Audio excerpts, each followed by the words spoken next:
Okay, how we doing, folks? Today is Saturday, August 27th, 2016. Just saw this come across the wire not too long ago. I don't think I'm late on it, even though I was doing things. I just got home not that long ago. It's about 4 o'clock on the East Coast right now.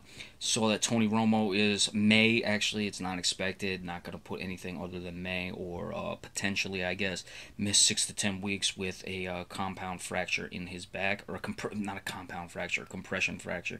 That was reported by Todd Archer of ESPN. We'll start by looking at how this is going to affect the Cowboys season. With the Cowboys, let's take the worst case scenario. It's 10 weeks that he's out. The season will start 2 weeks from tomorrow. That would mean that he misses the first 8 games of the season. Now, when I looked at the Cowboys' schedule, and I was going to go into this when I did the season previews for each division and each team, I thought that the first 8 weeks were certainly much easier than the last 8 weeks. It's certainly a favorable schedule, and I thought that was one of the reasons why the Cowboys may have been able to make some noise, because they had a pretty easy early part of the season. The first 8 games, their second eight are pretty brutal. Now, you could look at it two ways. Well, at least we were, missing Romo for the tough part of the season. Yeah, that's certainly something that you can look at as a positive, but I look at it as the Cowboys have to get those victories in the first 8 weeks of the season and get fat, so to speak, because it's just brutal coming down the stretch. Now, that's a lot of pressure on Dak Prescott to be the guy who's going to be able to go in and get those wins needed. I mean, you're looking at it 6-2, 5-3 minimum, and you may even have to play 7-1, which I don't think the Cowboys are going to do in those first 8 weeks for them to be able to do well. They're going to rely heavily on Ezekiel Elliott, obviously, but when we did the Dak Prescott video, what was it, last week, we talked about how the Cowboys got way too conservative last year with their backups, and I don't think they can do that again this year. So that's certainly going to be something you'll have to keep an eye on. They got to let Dak Prescott play if he's going to be pressed into action.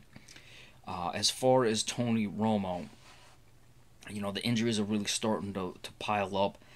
They're starting to really become an issue now.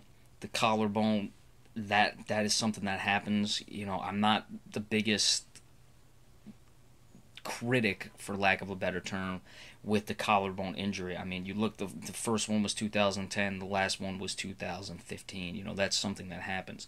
This back, though, is a serious issue. We saw him miss a couple games in 2014 because of it. The year before, he couldn't play in the season finale because he hurt his back the week before against the Washington Redskins, a game the Cowboys would eventually lose. If you're Tony Romo, for legacy's sake, you got to do everything, and I think he will do everything to try to get onto the field. Certainly Tony Romo, I've never questioned his toughness. Granted, I am a Cowboys fan. I guess I'd be a little biased, but when I've needed to be critical of Tony Romo, I have been. But I don't think his toughness is something that's an issue. It's simply just his durability. What the Cowboys are going to do moving forward, obviously they have to bring in a backup, a veteran, to help with Dak Prescott. They should have done it. Even when Prescott was playing well, there was no reason not to. Jamil Showers is not the guy. You got to get him familiar with the offense.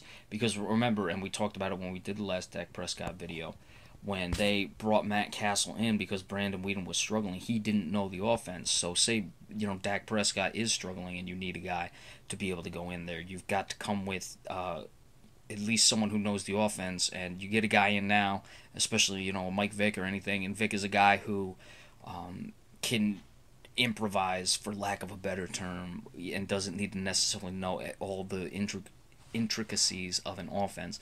So that's certainly something you've got to watch out for. But again, Tony Romo may miss 6 to 10 weeks with a compression fracture in his back, and we'll see what happens. We'll keep you up to date on this situation as it develops more, and anything that comes across, we'll let you know. We'll see what Tony Romo and the Cowboys statements are, and as soon as we can put everything together, we'll be sure to keep you updated with it. So thanks so much, and enjoy the rest of your weekend.